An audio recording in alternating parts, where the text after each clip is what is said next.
we got 3 classes about Windows evidence because Windows is so complicated and so important. So it really is worth breaking this chapter into 3 pieces. That was my decision, and I think it's right. Yeah. Can you tell us how you're going to be dividing the chapter? Because it's like 110 pages. Yeah. I put it here. So here's the first part. First part goes up through scheduled tasks.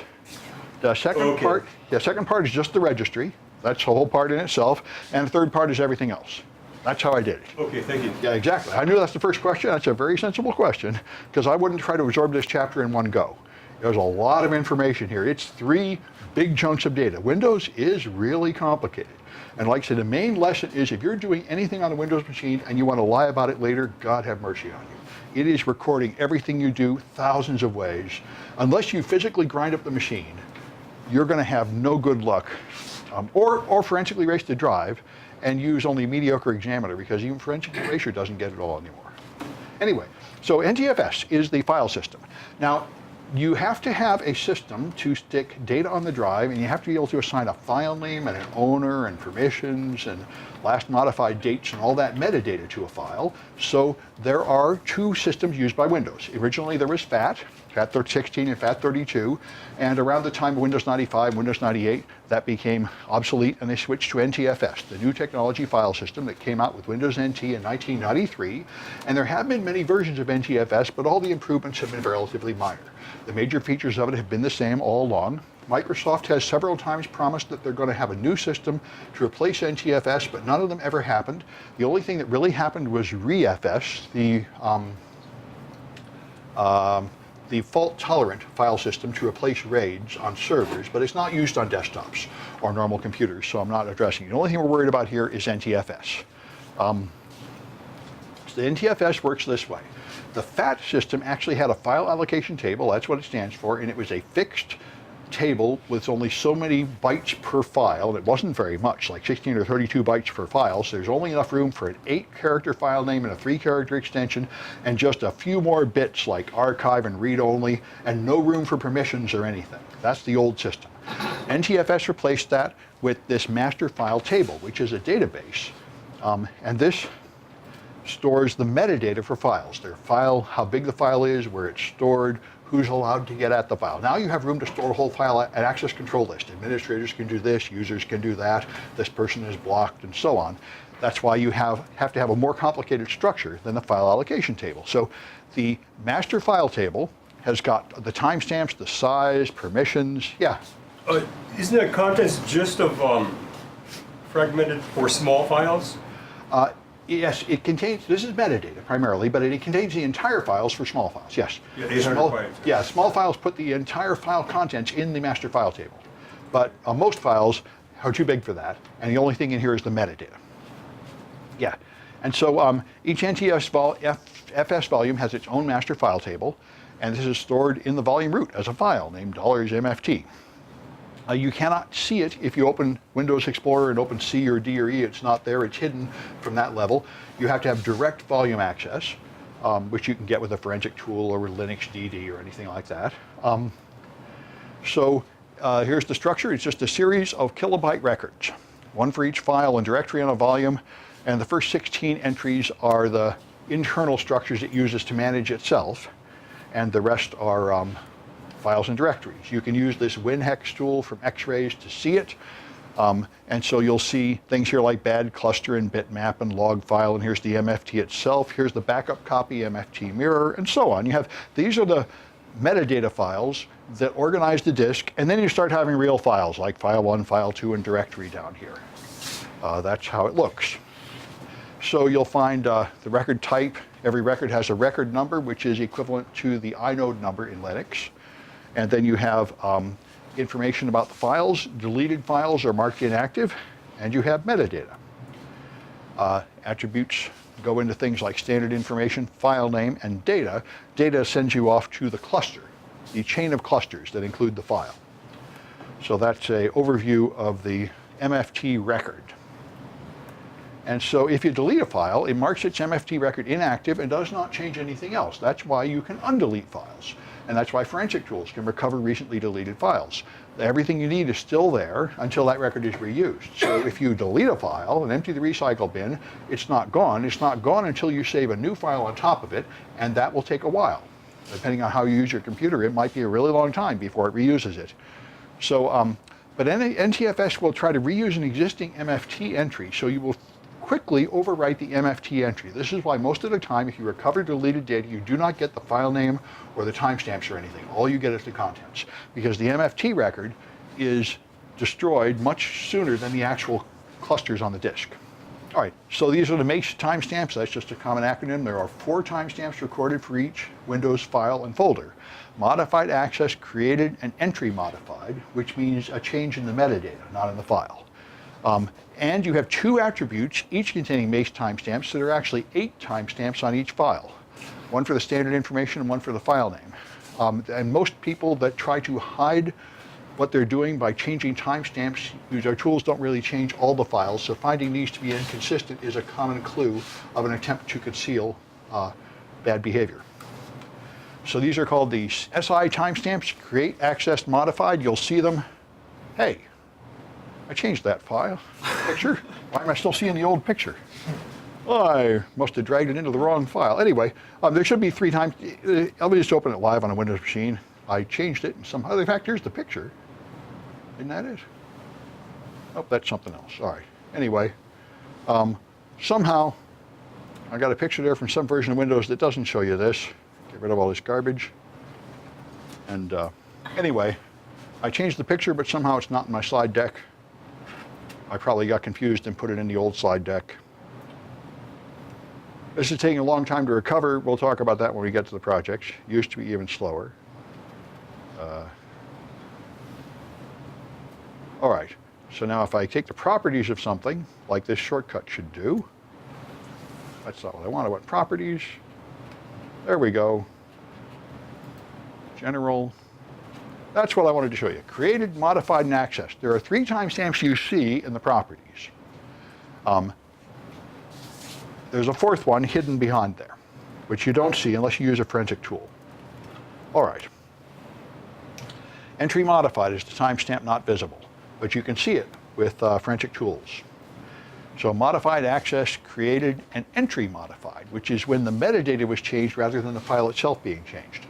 By the way, this is the problem with a Windows utility called System Restore. You may have noticed, if you've been following Windows tech support, that around the time of Windows 7, early Windows XP, Microsoft added a lot of really useful things like System Restore, and also volume shadow copies, and a lot of good things like that. They never were really available on servers, and the reason is because they don't really work very well. And one of the problems with System Restore is it restores files, but it does not restore metadata. And therefore it damages your system every time you use it. Also, Windows Image Backup, which is enormously useful. Microsoft started making it hard to find and hard to use with Windows 8 and harder because Microsoft seems to think only of huge corporations, and they think you're going to have a deployment server to redeploy an image instead of having to make an image of one machine, which is an old technique they don't really approve of anymore. Anyway, so the access timestamp is here and it's no longer updated by default ever since Windows XP. So you may find that access number is not meaningful. It doesn't contain any useful data. Then there's the file name itself has timestamps, and every file, by the way, has 2 names. It has all along because when Microsoft moved from the FAT system to the NTFS system, they retained backward compatibility. This is even worse than maintaining backward compatibility. There are a bunch of hilarious command line commands that do the opposite of what you think they should do, because many command line commands actually work on the 8.3 DOS file name, which is still there. So if you refer to files with like stars and question marks to refer to a group of files, you end up getting a different group of files than you think you're getting, because Microsoft never really fully updated everything to the new Sense system. So the old 8.3 file name is still in there and still used. Anyway, time-stomping is getting rid of these timestamps. There are tools that will try to erase the timestamps. Set MACE is a tool that will actually get them all. A lot of other things are sloppy and don't really get them all. By the way, if you're going to get rid of the timestamps, you have to put some time in there. And if you just stamp it with like the current time or some standard time, that's going to become an indicator of compromise. So what they often do is copy from another file, like your installer file. all the files put on from the installation disk typically have a really generic time, which is the time when Microsoft made the golden copy and stamped 100 million Windows XP disks or something. So copying the time from a system file is a pretty good way to get a time that really won't stand out and it really won't be easy for the analyst to use to detect the compromise. So, all right. There may be inconsistencies between these things. Most of the time-stomping tools don't really get all the times. And so here's an example, timestamp manipulation example. The created time is 5/18/2009, but these have been stomped back to 2006. So you see the file name metadata does not match the file metadata. And that's a clue that something goofy has happened here. This is not timestamps that were created by the ordinary Microsoft Windows utilities copying and moving a file around, because they would have moved both timestamps together. Good. Anyway, there's a diagram here all full of these things. You can download this thing. Sans has posters to put on the wall that have every bloody bit of the registry and everything else available for you to look at. And we're up to the cahoots. So, which item contains the normal modified timestamp?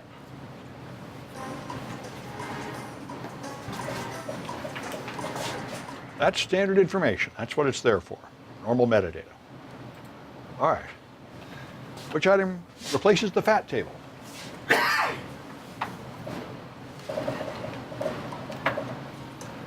That's the master file table. All right. Which timestamp is no longer updated?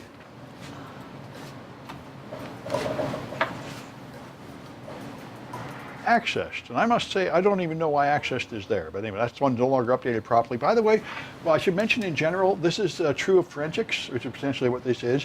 You are using something that was not intentionally stored for this purpose. Just like when people leave fingerprints behind, they didn't mean to. So Microsoft, in their wisdom, stored these timestamps for some internal reason having to do with backing up and maintaining the file system. So the forensic expert has to do a lot of experiments to find out under what conditions this thing is really reliable and when it isn't, because you didn't install a tracking utility that put on a record. You could, but if you didn't, you're going by accidental storage, and it is the forensic examiner's responsibility to know which of these things can be trusted and which ones can't, which means you do a lot of tests. Anyway, so which one is not visible inside Windows? All right, the entry modified. You cannot see it in the properties sheet. All right. So then there are data runs. And I used to have a project where you fix a data run, but it was excessively cruel and I took it out. It might still be used in the forensics class. You can actually look at the clusters on the disk and repair broken clusters, but it's a really pretty extravagant thing to do. And most people would just use a tool like Encase or FTK that would do it for you. Anyway, the point is you can have files that are fragmented. It can put a few blocks of file here and then skip some blocks and put some more files there. And if it does, you have to somehow connect them together. So there are a list of clusters and which one is next that it follows to put them together. And that's called the data run. Now the master file table has 1024 bytes. So if your file is small, less than maybe 800 bytes, it's actually more efficient to just store the entire contents in the master file table rather than bothering to put it in clusters, because the clusters on the disk are typically 4 kilobytes each. So it is very wasteful to store small things out there, and they're stored right in the master file table. Those things are called resident files, and they have a flag here, so they do not live in the clusters at all. And that means you won't find them ever in the clusters, and it also means they're going to get destroyed in a hurry if they get deleted, because they're totally in the MFT, and MFT records get erased within a few seconds after deleting. So it may contain some leftovers. If the file was small enough to be resident and the next file doesn't overwrite that part of it, there may actually be some data left in the MFT from previous resident files. Although I'm not sure if normal forensic tools will find that kind of stuff. Most people don't care about that stuff because it can't be a complete file. It's going to be a fragment of a file. But as I mentioned before, the only use I know for things like that is to look in there for passwords.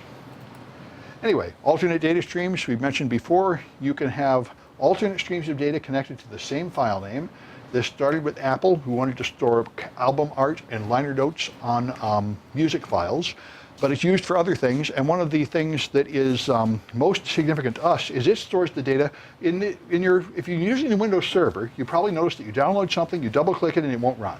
You have to right click and go into properties and unblock it. And that data is stored in the alternate data stream. Here's the one I showed you before. You can put hello world in out.txt, and you can put I'm an ADS into out.txt : secret.txt. You can put more data inside a file as if it was a folder, as if it was a drive. That's the alternate data stream. But the other one is here, zone identifier. Windows Explorer, when you download something, like you download iTunes, it downloads iTunes setup, and then it creates a file called iTunes setup : zone identifier data, which tells it where this was downloaded from. And since it was downloaded from the internet zone and not from a file share inside your Windows domain, which would be trusted, it knows not to trust it. And when you double click on it, it looks and says, oh no, this is from an untrusted zone, I won't run it, and make you go into the property sheet and approve it again. So that's an interesting fact. So I would think if I was writing malware that was going to be downloaded and run, I would just delete that file. That would probably do it. Anyway, that's one of the cases where alternate data streams are actually used for something. And there it is. All right. And so this is Streams, is a Mark Russinovich tool that will show you this stuff, reveal the alternate data streams. You can also do it with the dir command, dir/is or something. I forget. Now there's a command in directory to see it. Back before about Windows Vista, there was no way to see it in the command line. Is it /R? It might, yeah, I forget what it is. Yeah. Anyway, so SleuthKit is a tool that the open source equivalent of Encase and FTK that will let you see disk images, and there are other tools out there that will analyze the MFT. Open source tools, as you've probably seen, there's two choices in both incident response and forensics. If you want to avoid spending money on software, you have to spend an incredible amount of time learning to use a whole bunch of complicated command line tools in Unix. And when you get tired of doing all that, you just shell out the money to buy one of the expensive kits. Like I say, you can use open source stuff until you finally realize you've suffered enough to pay for Splunk, or Encase, or FTK, which will do it all for you beautifully automatically in Windows. And that's the thing, yeah. Where physically on a spinning drive do you find this MFT on this? Right at the beginning, I think. The what? Right at the physical beginning of the drive, I think. Is that the outer rim? That I don't know anymore. It's a good question. What is the inner outer ring? I don't know. Higher linear velocity. Yes, you're right. And there, I've seen DEF CON talks from the experts figuring this out. I don't know which way it goes. There are people that know. And there's even a hidden part of the drive, besides the MFT, that has the firmware for the drive. And that's where you really have to go to do the cool stuff, like we were saying, to recover the encrypted drives. There's a whole lot of complexity in hard drives, and there's a whole culture of hardware hackers that totally figure out the hard drives. There's a lot of details in the hard drive. So the index attribute is there. This is to try to make searches faster. Starting around 2000, Microsoft became embarrassed by the fact that if you couldn't find a file on your own drive, which is certainly still true of Windows Server 2016 and Windows 10, if you click Start and type the first few letters of something, Microsoft cannot find it. They can't even search your own program menu. They have never had any clue how to write a search engine. It is amazing how bad they are at it. And Microsoft and Google humiliated them greatly with Windows XP, because in Windows XP, you click Start Search and Rover the search dog would appear, search for a file. It would take 10 minutes and then not find it. And Google offered a search assistant you could put on that would find things in half of a second. Before you typed the third letter, it was right there on your own drive. And Microsoft said, we'll do that, and they still can't do that. But anyways, I don't know what the problem is, but this is one of their many attempts to do it, making an index here, and try to make file searches faster. Microsoft also did this in Microsoft Office, in Office 2000. They have many, many times attempted to somehow index your drive so you can find things, and it has never, ever worked at all. All it's ever done is waste all your time making an index that doesn't work.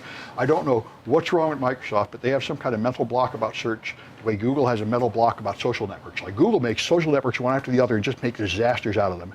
They just can't make Facebook because they don't think on that level, and Microsoft can't understand search. I think they're not logical enough. Anyway, every company is this way. They have one strength and they have a huge blind spot that everybody can see except them. Anyway, here's, this is Redline, which is another tool I'm not putting in this class, although it's intended for instant response, because it totally does not work. First time I taught this stuff, I tried to use Mandiant Redline. I don't know why they even make it.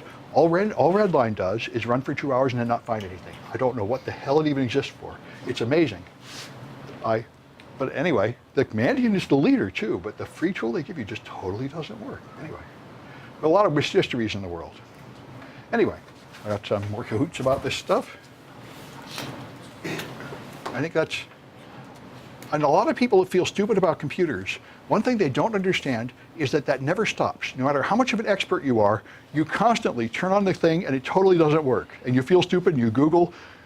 That never stops. It's not your grandmother is the only person that can't make her computer work. Nobody can make their computer work. It's just the rest of us have gotten used to it. I mean, I have to stop and Google how to use my iPhone frequently. I have to stop and Google how to use my car. It's, you know.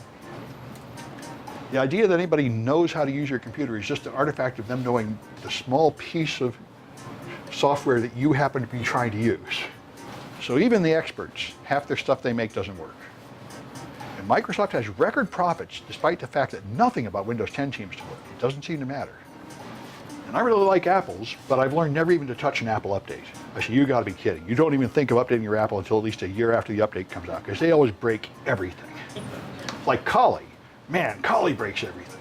And they push the updates as if you needed them, when you totally don't.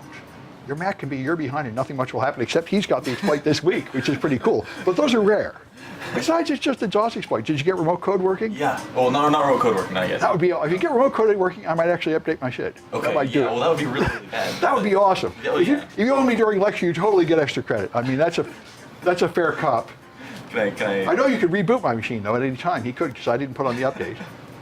But that's not very exciting. But if you actually take over and, like, change your score in the Kahoots or something, that would be awesome. If you got remote code execution, you could probably change your grade. You could get in my browser, you could get in Canvas. That would be pretty awesome. You get extra credit for sure. And due to the location of where the buffer overflow is, like, you might not even be able to get remote code execution because it breaks the rest of the system. Yeah, that was so my crucial. thought. I mean, the original guy didn't have it, probably because it's not too easy. Yeah. But anyway, Yeah. it'd be awesome if you got it. Yeah. I guess we can go. So which one of these is 1 kilobyte?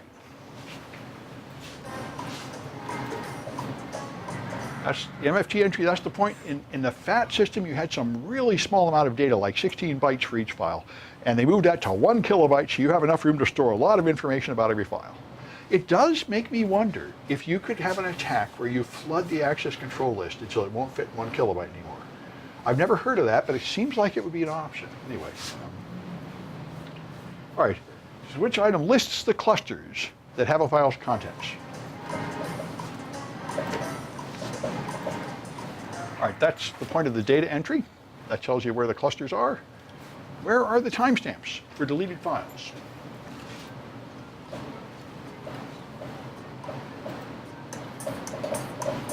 That's the forensic use of the index file. The MFT entry is deleted very quickly, but the index file entry is not deleted so quickly, so it does have some information about deleted files.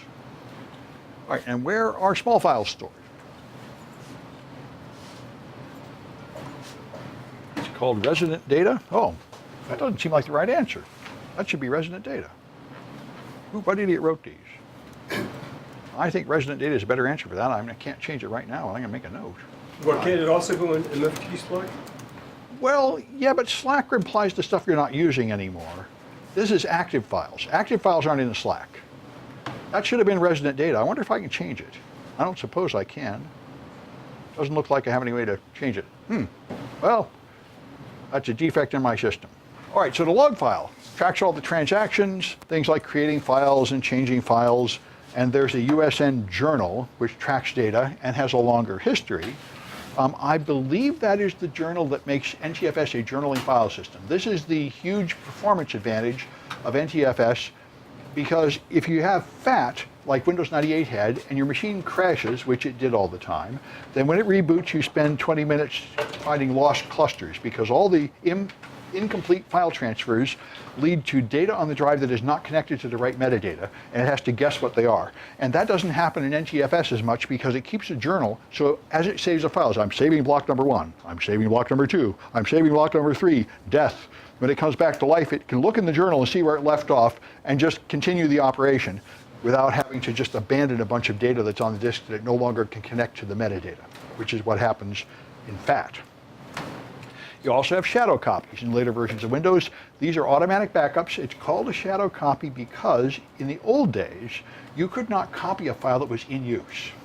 And the shadow system enables you to copy a file even while it's in use, which is kind of nuts, but it's extremely important because otherwise many people have automatic servers on all the time. You can never back things up. You had to have a downtime to make a backup, and that was no good. So this runs with the volume shadow service that can make an automatic backup, and originally it backed up only the Windows system files to power System Restore, and it was such a hit that they expanded it to back up whole volumes. So you can have backups of your files and right-click your file, go into Properties, and have previous versions of your files, which is a hit. Yeah? Which are the ones that were you not doing a bit-by-bit kind of restore, that you're just doing the logical, These ones, unfortunately, when you restore files with a System Restore, which uses this system, you do not get the metadata for some reason. Oh. I don't know why. Maybe it has to do with the fact that you copied them while they were open. I've been told that by Microsoft engineers. I haven't looked into the details. Anyway, you can list the shadows at VSS admin and see what files are available. And you can, Forensic Tools, I know ProDiscover is good at this, and I think the other ones will too. They'll let you see in the shadow files. So there's not only the current files, this is another reason why deleting stuff is useless. The shadow files have the way they were last week and last month. So you can go in there and find them before they deleted them. That's why, good luck hiding your tracks. You can put on Evidence Eliminator or something, you're just fooling yourself. Any competent investigator blows right through that stuff. So there's a lot of tools that will let you see those shadow copies. And there's a file system redirector. Now this is a big issue. Microsoft, much more than Linux, supports old software on the new operating system. And in order to do that, it has to create an illusion for the old software that's still running on the old system. Now this does not get along well with Microsoft's endless ADD of renaming everything with every version. Like they rename My Computer into the computer, then this PC, they name documents into My Documents. So how's that old software written for Windows 98 supposed to find anything when they've changed the name of everything? Well, there are special junctions and special services just to help lie to old software to make it feel like it's on the old system. And Microsoft is very good at this. It is so good at this that old stuff runs just fine on the new system, which I don't think any other operating system has this ability, because it's super important for commercial people. They have like a custom thing they wrote 10 years ago that they still love, and Microsoft still wants to sell them the new systems. They say, your old stuff will still run on the new system, and there are many, many things to make that happen. And one of them is the redirector. So this will actually lie to software to tell it it's in a different environment than it is. This is why if you look in your 64-bit system, there's a program files x86 and a program files for 64-bit apps. And it will tell the 32-bit apps that they're in a 32-bit world, need to redirect registry references and file system references to go where they think things should be. And so that means if you were run like a 32-bit scanning tool to scan the file system, it won't see the whole file system. It's in sort of a little virtual machine, seeing the 32-bit image of things. Yeah? So is that separate from the option that allows you to run programs? Yeah, that compatibility mode. Yeah. The compatibility mode is separate. That mostly just changes like screen resolution and such. But yeah, that's of course all part of the same thing, and when all that fails, you have real virtual machines. But most of the time, you don't need virtual machines. You can just run old software on the new OS, and that is, Microsoft puts an incredible amount of work into making that true, because that's of enormous commercial value. So, all right, anyway. Then there's prefetch. I used to have a prefetch project, but it was pathetically easy, and it doesn't work on servers, so I just didn't bother. But on a client version of Windows, in order to see, there's something that happened when Windows XP came out. Computers started having more RAM, like up to 1 or 2 gigabytes, which was a lot at that time. And people got really mad because they said, Windows 98 was running fine with like 32 megabytes of RAM. Then I got a Windows XP machine with 2 gigabytes, and when I look in Task Manager, it's using 1.9 gigabytes. They say, what a resource hog Windows XP is, it's using all the RAM. But what Microsoft did is, doesn't need all the RAM. What it does is you're only using maybe half a gig. But rather than leave the rest just sit there, when you're doing nothing else, it is fetching things that it thinks you're probably going to want pretty soon and putting it in RAM so they'll be right there when you need them. That is prefetch. So anything you've used recently is stored here, so Microsoft knows, well, nothing else is happening. I'll just set those up so they'll load faster. If you load them again, load them again, which improves performance, and it helps you get some good out of all that RAM you paid for. And it also means the last 128 programs are sitting right there. We can see when they were last launched. So that's pretty awesome. So what does like L3 cache and the connected CPU do? All I know is there's level 1, level 2, and level 3 caches that are different speeds and different costs. So when you buy a processor, it has a certain amount of level 1 cache and a certain amount of level 2 cache on the chip. And those are used for temporary storage of on the things. chip, Yeah, it's I think faster level me- 3 is actually on another chip on the motherboard. Faster memory though, right? Exactly, more expensive and faster. And when you buy your CPU, it'll tell you how many bytes you get of level 1 cache and how many bytes of level 2 cache. Not on the disk. Yeah, and that's special memory in addition to the RAM that makes certain operations faster. And that's, anyway, so that's the point. This is a record of all the executables. Even if the executable has been deleted, it still has the prefetch entry until it's 128 new applications have been run after it. And it shows how many times it's been run, when it was most recently run, when it was first run. It really tells you quite a lot. And you can get various tools to see it. Windows Prefetch View will do it, and you can see when things were launched, created time, modified time, when it was run. And I think you even get the name of the person that ran it. It's really a lot of information. But it's not turned on server. You can go to the registry and turn it on the server. But of course, this wouldn't make any sense on a server. You're not supposed to be opening Microsoft Office and browsers and all sorts of random junk on a server. Server's supposed to launch like 3 things and just leave them run forever. You're not really, it wouldn't make any sense to have it. It's not supposed to be a general purpose computer, and they don't optimize it for that. Then you have event logs. Now the purpose of Microsoft event logs is to help you debug problems. It's not to obtain forensically accurate evidence. So these can be erased. They're just sitting on the disk. But they do record everything of importance. By default, they record security events like failed logins, because that's clearly a Windows troubleshooting issue. People can't log in. As well as being a security issue, it also probably means something's going wrong with the passwords or something, and you need to track that down. Alterations to the audit policy and user permissions, and your other things like antivirus and database all can put things in application logs. And so the main 3 logs that have been around for a decade or more are application, system, and security. Application comes from installed apps at the pleasure of the person designing the app. The system is core Windows services, but not security issues. Things like DNS resolution, DHCP, and then security is things that have obvious security consequences, like creating a new account, trying to log in, things like that. So the logs are stored in this registry key. For Vista or later, they're in XML files here, EVTX and system, because around the time of Vista, Microsoft stopped making proprietary binary formats for everything. They accepted the open source standards and said they're going to make open source XML for everything, Microsoft Office documents and internal system files, because it's so much better for e-discovery. That was, I think, the big thing I heard about. If you want to search and find all the files with a certain name in them, you don't want some goofy binary format, you want readable plain text XML. Microsoft agreed, and they store pretty much everything in plain old XML these days. Sometimes it's zipped XML, but they don't do much more than that. So your EVTX files are here.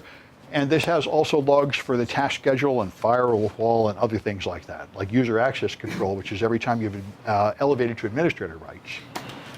Every event has an event ID, which is extremely useful. Now, if you look in the event log, there's always a blue link saying, tell me more about this event, and it never has any information. It's a total waste of your time.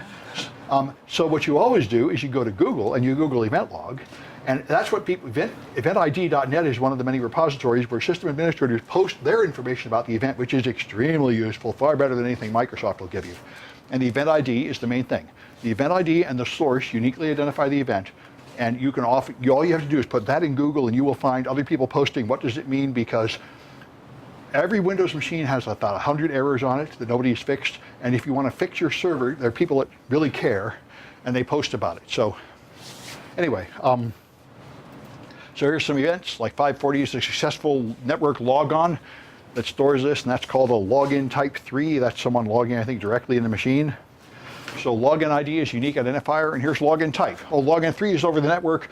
Login 2 is interactive, which means on the keyboard right on that device. Then there's batch and service and other types. These are various types of login events. Yeah? That log like PsExec stuff? Yes. Maybe I speak too soon. PsExec usually runs in the context of already logged in user. If you logged in first into like an SMB share and then used PsExec, I think it would show up here. But we're going to see an example pretty soon, which will give us a little more. Anyway, so there's the login process that tells you the authentication package, the name and the network address. And so this is how you do lateral movement. You get a one machine and you use it to bounce to another machine.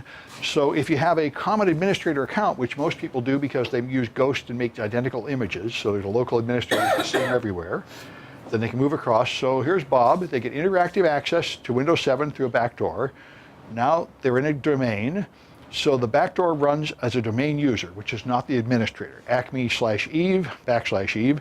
So they somehow get credentials for a local administrator and a domain administrator, because both of those hashes are typically on the machine unless you actually were careful enough to use the very latest version of Windows and use siloed accounts.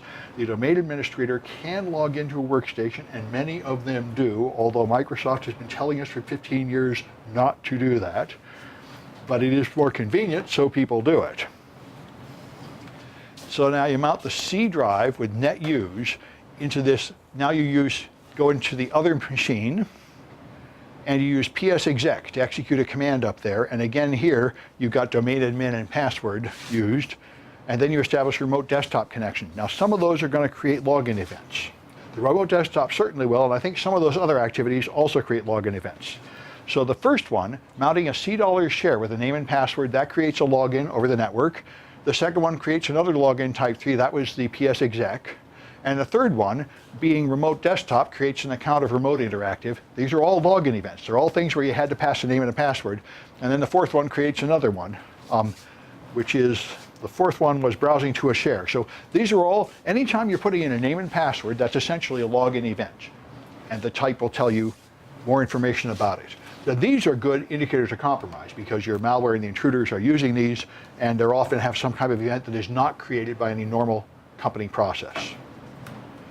All right, and then there's security logs. Account management events are things like creating a user account, elevating someone to administrator, changing policies like turning off auditing on something because you want to do something bad and not get caught, and so on. Clearing the logs, these are things that are logged, for what good that would do. And so process auditing is not on by default. I don't think hardly any auditing is on by default. Microsoft regards it as a performance hit. You have to turn it on. Then you can audit anything you want, like any people that go in a folder or other things, but if you do, it has a penalty of cost, so they don't turn it on by default. You've seen, if you do the malware analysis class, we turn on a sysmon, and then you just get thousands of events spewing by all the time. You know, the event log is full of stuff.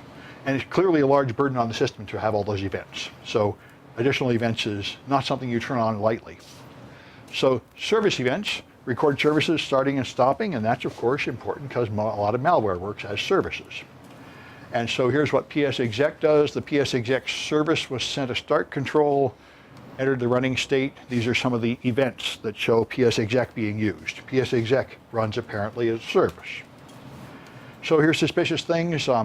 Strange usernames using PsExec, strange service names, known malicious binaries that are deleted but still referenced by a service, because services refer to the executable that will launch them.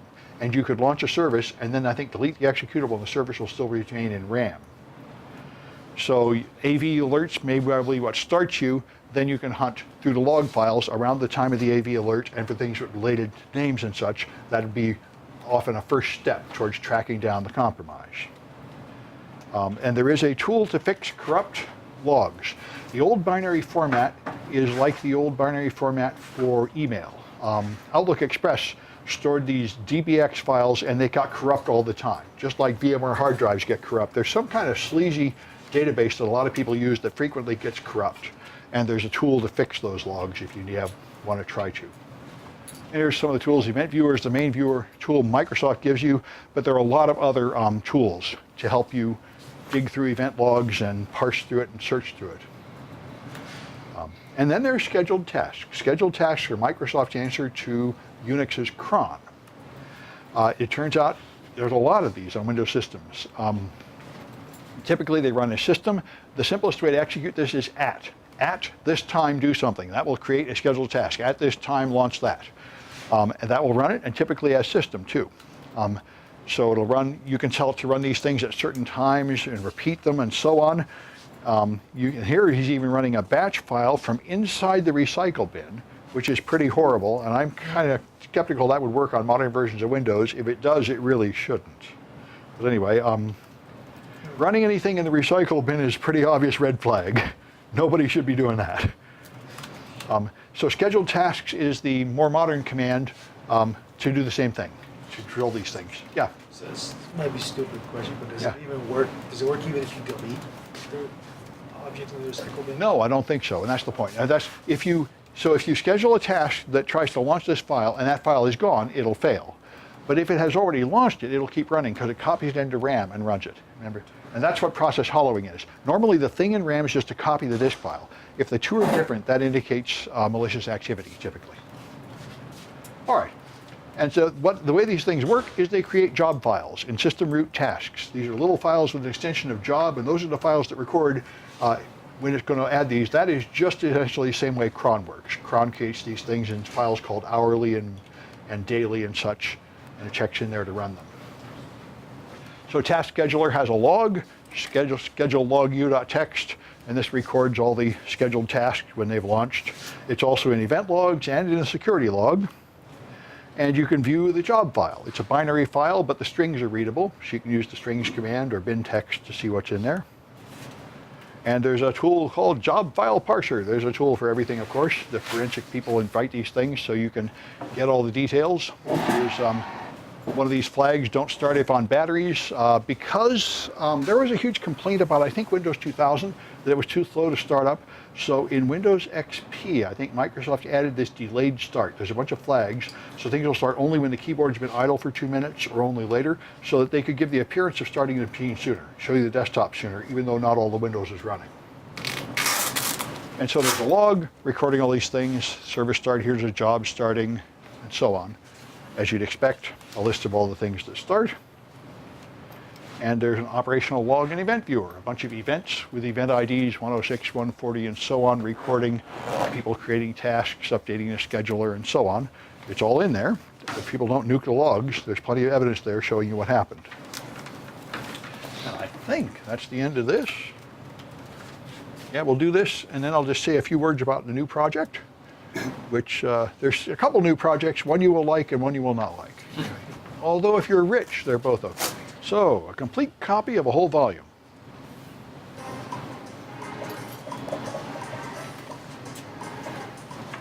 That's a shadow copy these days. All right. Which one prevents a 32-bit app from messing up the 64-bit system? Okay, that's the redirector, so that even if it tries to write to folders and registry entries that aren't there, it will silently put them somewhere where they will not hurt the 64-bit versions. Where are login attempts recorded? Okay, that's security. That's a security event. You might think it's a system event, but it's treated as a security event. Obviously, clear security implications there. All right, which one has one instance per task? Those are job files. And which one persists only until a reboot? Okay, those are the job files also. I forgot to mention it was on the slide, but anyway, that's an issue. They vanish on reboot. All right, so let me record this and I'll say a couple words about the project. Jeff Tom, that's a name I can figure out. M. Dot and Kaz, okay. All right, so, all right, they seem to all be real names now. All right, good. Anyway, so, let's talk about projects. So here is 152, and okay, so Rapid7 put out a blog called A Day in the Life of a Security Researcher, and they talked about what they used, and they had some good tools that were free. So I said, let's check out these free tools. So if you go to Rapid7, there are free product trials for 3 tools here. And so the first one is vulnerability management, which is like Alien Vault, or like any vuln scanner, like Nessus. Nessus is probably the most direct competitor. Then there's AppSec, which is an AppSec vuln scanner. And then there's something called IDR, which sounds great, but the free trial is not automatic. You have to schedule their salesman to spend 2 hours with you, and I don't think they're going to want to do that for all of us for free. So the first 2 are the only ones I put in the project. So you download this thing called Insight VM. You have to fill in a form and get an email with an activation code, and I had to try 2 different forms to get a real activation code. You download this thing. It is 600 megs or 700 megs. It takes a really long time to install, like half an hour. Even after you install it, it takes like half an hour to get ready. And the activation didn't work. I had to go to a second form and fill out a different activation form to actually get an activation code. And it tells you it's going to take a half hour to get ready, which it does. And once it's done that, it still doesn't work because it's a huge resource hog like Alien Vaults. So I started to scan and the scan was going nowhere. So I had to stop it and add a bunch. I scanned myself. So what I did is just turn on local file and printer sharing. So I had something to scan and then scan myself just to see it go. And when I was done, I had to go back and add more resources. So I think there I did. It is a memory hog. It's not CPU, it's a memory hog. It's using up all my 4 gigs of RAM. So I went back and gave it, by the way, I have a 4-core machine with 16 gigs of RAM. So I went back and gave it all 4 cores and 12 gigs of RAM. Don't do that. It froze the machine dead. There was nothing for the host. I thought it would timeshare, and it worked for a while until I restarted it, and then it just froze the whole thing dead. So then I gave it 3 cores and 12 gigs of RAM, and then it could actually complete a scan in about 10 minutes. So I think it will complete a scan with as little as 4 gigs of RAM if you wait forever. God only knows. We'll see how it works out. People with weak machines may want to use the Macs in the lab. We have some powerful Macs that can do it. Like I say, this one was less fun than I had hoped. And I read a product review, and they said, who are they kidding with this crap? Just use Nessus. And I must say, that was my conclusion too, because I put Nessus in 123. Nessus scans your server in 5 minutes. It just runs fast. I have no idea why this is so huge. It's doing the same thing as Nessus, and it has to be 100 times bigger and slower for no apparent reason. But Alien Vault is even twice as big as this to do. So I don't know what they're all doing. Anyway, that's the story. When you're done, you'll actually get a list of vulnerabilities, and so you can see what's vulnerable on a default Windows 2016 install, which is nothing too bad. And there's that one. So that one is not as much fun as I hoped it would be. This one is a lot better because the AppSec, you don't install anything, you run it in the cloud on their server. Then the only thing that's annoying is it's pretty slow and doesn't work all the time. But at least you don't have to install and have a bunch of RAM or anything. So you sign up through the same thing for the AppSec thing, and which I thought was really very nice, they'll even give you some targets to scan that they put up. They put up vulnerable machines for you to scan. That's very nice. I wish they would all do this. Just have totally web-based demos so you can see how these things work. So you can, 2 of them. One's called WebScan Test, and one is Hackazon, which I also have a copy of. Hackazon is an open source OWASP product imitating Amazon, all full of vulnerabilities. Obviously, the right kind of thing to scan with this sort of scanner. So I scanned the first one, and it took me 10 or 15 minutes to complete.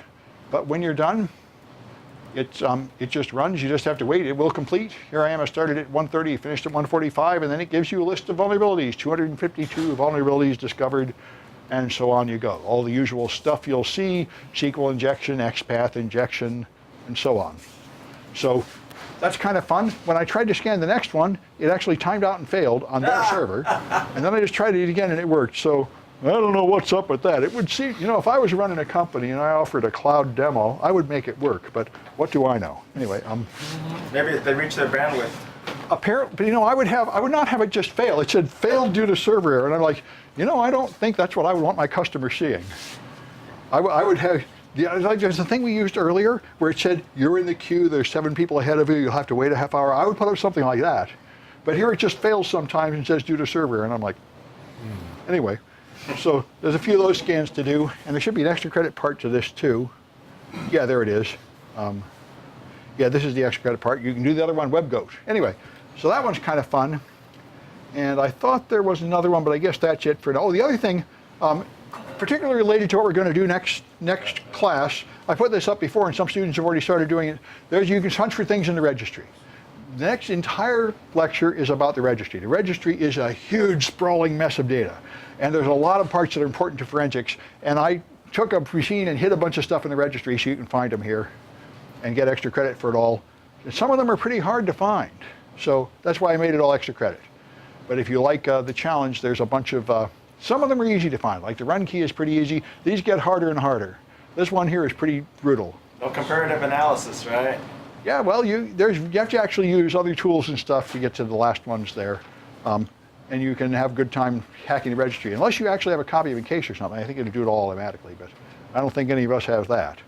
Anyway, so that's all I wanted to show you. And next week, I think there is no class. Yeah, it's some kind of holiday.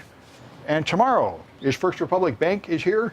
I must say, I worked in the financial industry for a while, and I was reluctant to go there. I lived in the exciting world of physics. I said, banking must be dull. It's not that dull at all, man. It's hard to keep it going, especially the security is not dull at all.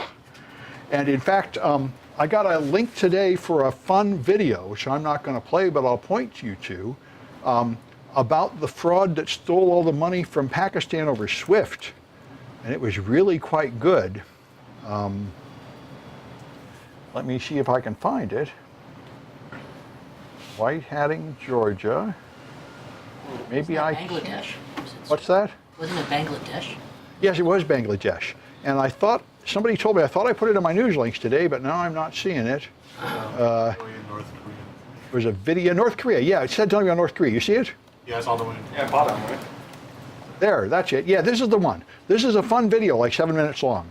14 minutes long. Well worth watching. This is City College doing whatever stupidity goes on around here. But anyway, this is a fun video explaining the attack on South Korea, and I don't know why we can't reach YouTube from here, but there's always mysterious nonsense around here. Yeah.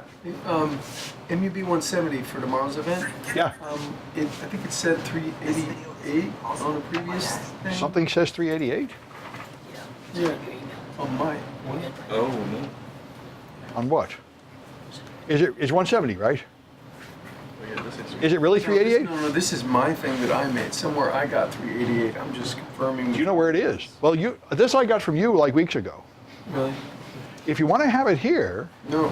we have to tell them. I told them they didn't need to open the room tomorrow. So we need to know whether to open it or not tomorrow. I think I'm going to redirect in case we get more than. In case we, Okay, that's fine. Well, they also, I don't know if they're going to want to record it. The only reason to have it here is to record it. Oh, really? Yeah. And I imagine bank people probably do not want to be recorded. That's normal. Yeah, I kind of left that to them. Yeah, they probably don't then. Because they usually have to go through legal and everything if they see anything. So I find, law enforcement, espionage, and bank people, you don't record them typically. Well, I'll just have somebody up here to direct them. To the Yeah, you put a sign on the door or something, yeah. Okay, good. 170 is available, I hope. If not, we'll have 2 signs, and it'll be a fun little snipe hunt. Okay. Oh, you just requested 170? I didn't request it anywhere. I thought it was not something you told me. Okay. Schedule. So if you show up tomorrow, you may have to hunt around. We'll put signs up wherever the heck we end up being. But if you want it to be here, we need to tell them to send someone to unlock the door, but they probably aren't going to be too happy doing that if we aren't recording it. So we could probably put it in like size 37 or something, if nothing's available over here. So it's 45 minutes? I don't know. Apparently so, yes. Okay. Yeah. It'll be at 6:30 somewhere. I'll update this as soon as I know, and we'll put signs up. I heard it was 170, but what do I know? Any other questions? All right, I'm going to clean up and go to the lab to see if anybody wants help over there.